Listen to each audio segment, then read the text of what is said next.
Police और यहाँ के पूंजीपति मिलके ये षड्यंत्र कर रहे हैं। कन्नौज के नवाब को कोर्ट ने जमानत देने से इनकार कर दिया है। नवाब सिंह का डीएनए टेस्ट कराने के लिए पुलिस ने कोर्ट में अर्जी भी दी है। दूसरी ओर नवाब सिंह यादव को लगता है कि उनके साथ षड्यंत्र हो रहा है। नवाब की नवाबी निकल रही है तो कन्नौज कांड में पीड़िता की बुआ की भी एंट्री हो गई है।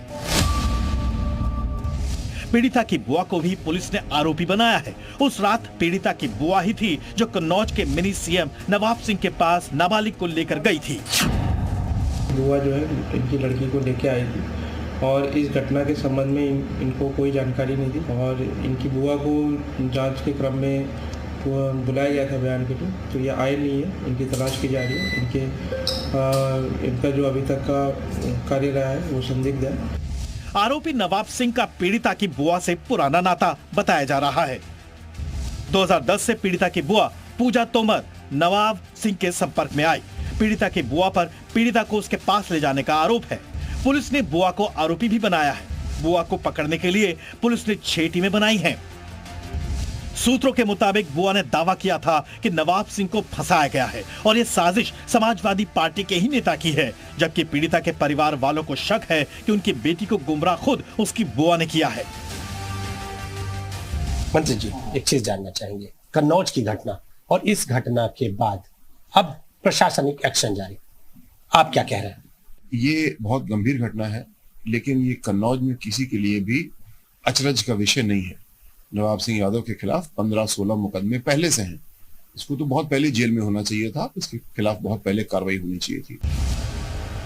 इसके बाद बुआ के नाम पर भी यूपी में समाजवादी पार्टी और बीजेपी आमने सामने आ गए हैं। वैसे प्रशासन नवाब सिंह पर और नकेल कसने की तैयारी में जुटा है। दरअसल अब तक आरोपी की 300 करोड़ की प्रॉपर्टी का ब्यौरा मिला है, जिसमें नोएडा में होटल, कन्नौज में होटल और विद्यालय के साथ साथ दर्जन भर अचल संपत्तियों का ब्यौरा है। इस बीच नवाब सिंह पर सियासी जंग पहले की तरह धारदार हो गई है। लेकिन समाजवादी पार्टी और सभी प्रकार के अपराधों का होना, ये दोनों, ये पार्टी के कार्यकर्ता और अपराध, ये दोनों एक दूसरे के पूरक हैं। फिलहाल नवाब सिंह को लेकर अदालत में अगली सुनवाई 16 अगस्त को होनी है। सबसे बड़ी बात है कि इस पूरी घटना में जो एक चीज समझ में आई है सामने, जिस प्रकार से लड़की के माता पिता ने जो आरोप लगाए हैं वो बहुत ही घृणित हैं, बहुत ही शर्मसार करने वाले हैं। एक बुआ जैसा एक पवित्र रिश्ता, और वो महिला अगर इस प्रकार का काम करती है तो ये निंदनीय है, वो समाज में रहने योग्य नहीं।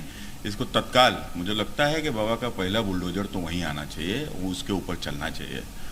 दूसरा, रही बात इस प्रकार की घटना की, तो देखो इसमें तो सबसे ज़्यादा तो हास्यास्पद अगर मुझे कुछ लगा तो यह लगा कि एक ये नवाब सिंह का नाम समाजवादी पार्टी के से मेरे साथ जोड़ा गया।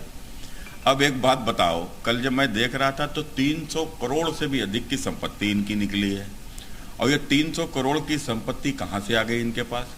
जब अखिलेश यादव जी के संपर्क में ये नहीं थे तब इनके पास कितनी संपत्ति थी? जांच होना चाहिए। चेहरा पूरी तरह सबके सामने है, लेकिन अब एक बार फिर, और क्योंकि थोड़े से वोट ज़्यादा मिल गए पिछले चुनाव में, इसलिए इनका अपराधी तत्व दोबारा चेहरा उठा रहा है, दोबारा सिर उठाने की कोशिश कर रहा है। लेकिन ये भूल रहे हैं, ये योगी सरकार है। योगी जी कानून व्यवस्था के प्रति सबके लिए समान बात रखते हैं, समान सख्ती बरतते हैं।